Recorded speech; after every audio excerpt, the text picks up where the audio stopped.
We just use one module robot. Every module exactly same one. If you have just one, you can put together to make your robot, and they can control each other with the Bluetooth network. And if you have apps, you can control this robot with your app. In school, they are using Scratch or Python or Entry to control this robot.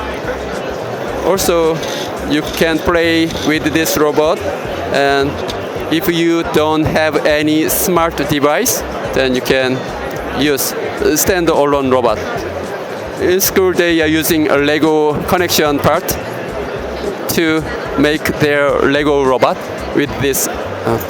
We call this module G-Cube.